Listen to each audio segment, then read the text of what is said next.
how do you do it to roll out tech across 40 locations or integrating new acquisitions on the Espire platform? It's not an easy task. The first thing that I try to do is come up with a solid game plan. I go into the team, I let them know how it's going to benefit them and how it's going to benefit the patient. Once they understand the why behind it, then they're more likely to buy into it. Letting them know upfront, your first month is going to suck. We're letting them know that it's going to be hard, but we're going to be here with you to go through this together.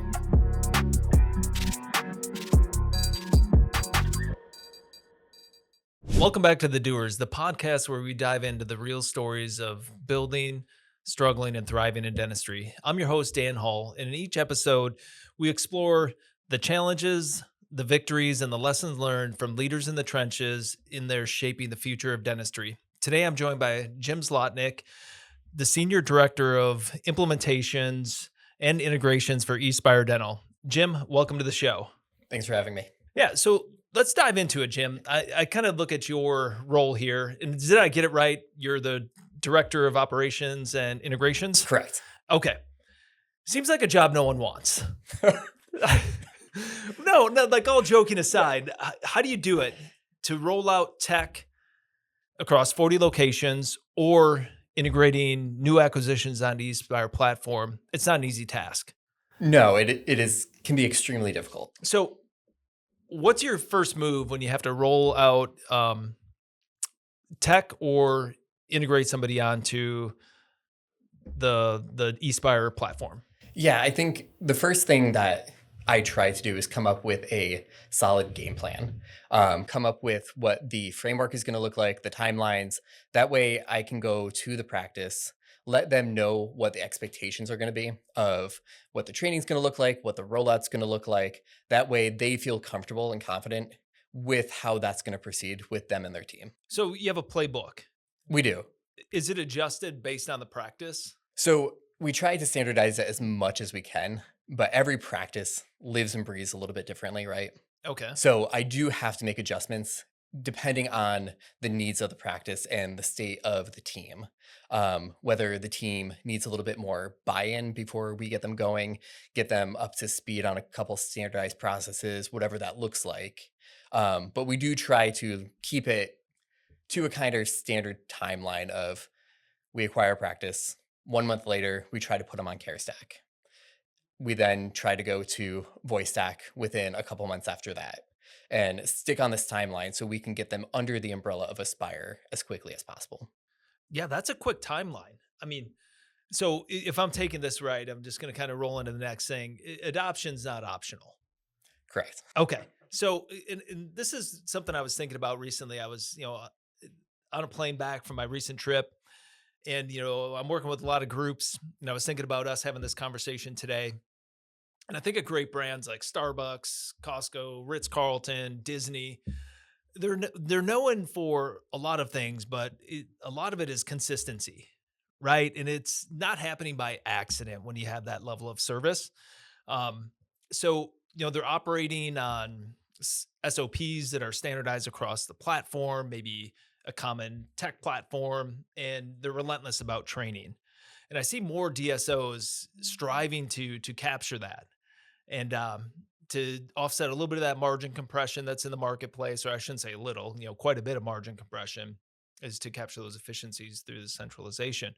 So when standardization is non-negotiable, how do you shift the mindset so that training and procedures are embraced and part of the culture rather than a top-down mandate? For sure. I think there's a couple different things that I look at. First is working with the team, and people want to do something that works for them, right? So I go into the team, I let them know how it's going to benefit them and how it's going to benefit the patient. Once they understand the why behind it, then they're more likely to buy into it. Also, when coming into, let's say, a new team, it's all about relation. So I come in and I create a relationship with the team first, get to know them, let them know I'm not coming in here to just overhaul everything. They're not doing a terrible job. Have that relationship and then get buy-in from them from that aspect. That's genius, though. I mean, if you think about it, people probably typically working in a dental practice. I mean, I have never worked in one. I've been in tech on the dental side for 15 years. they got to be caring people. For And it's sure. smart to bring the patient in, which it does benefit, right? It's a more cohesive patient journey. It would be my guess once you centralize. Absolutely. Okay.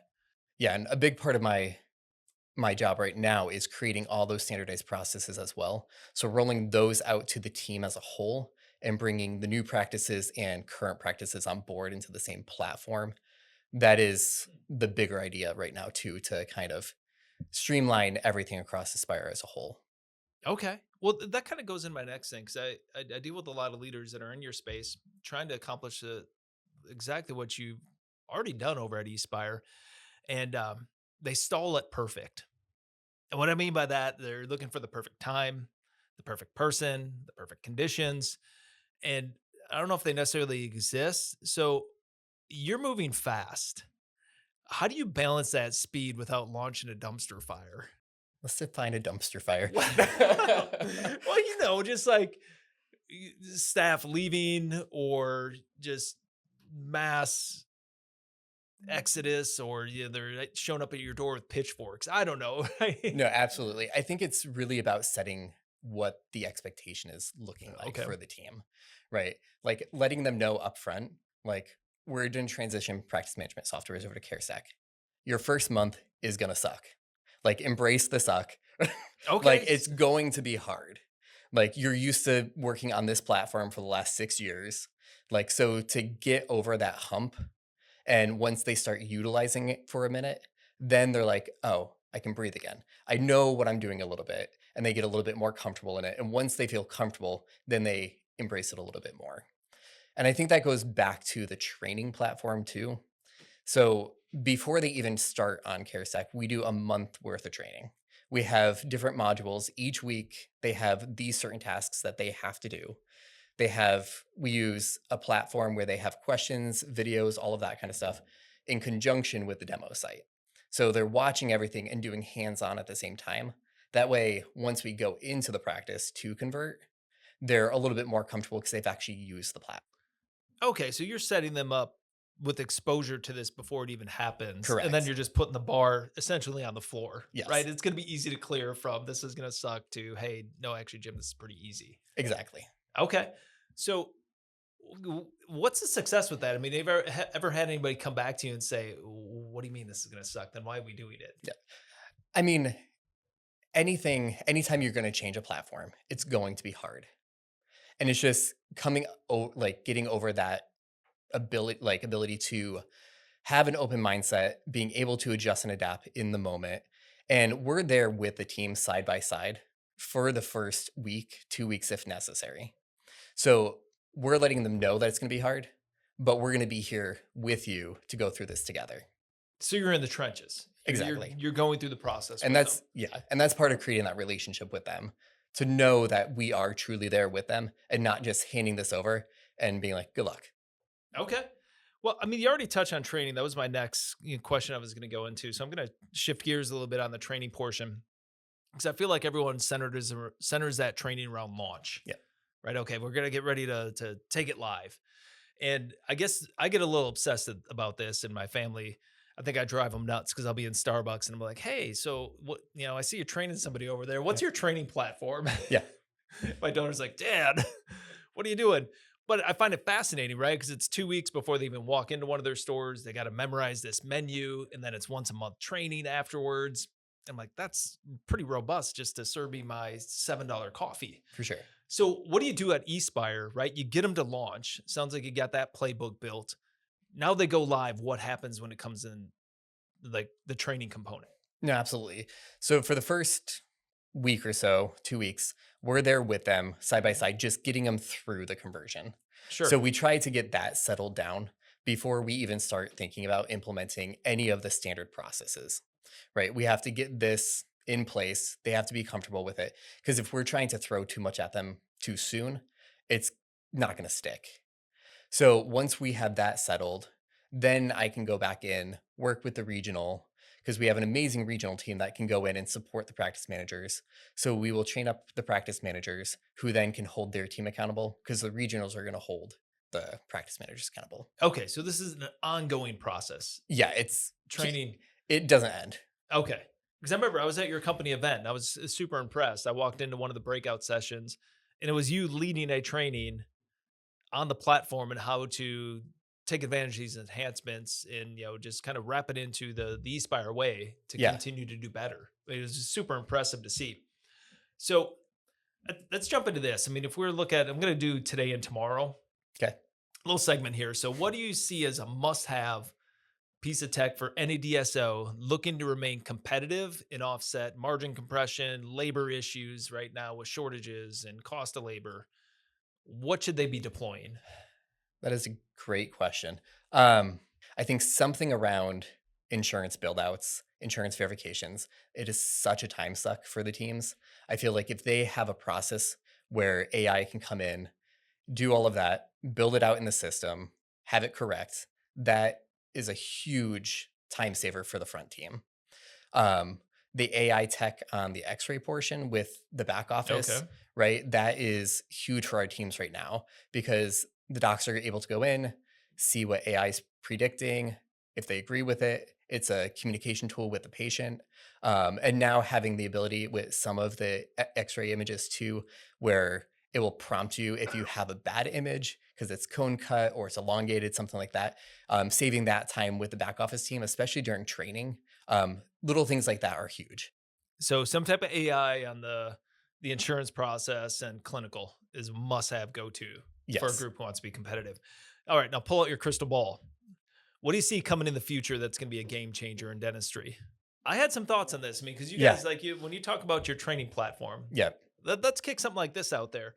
I could see a day when maybe we have an AI agent.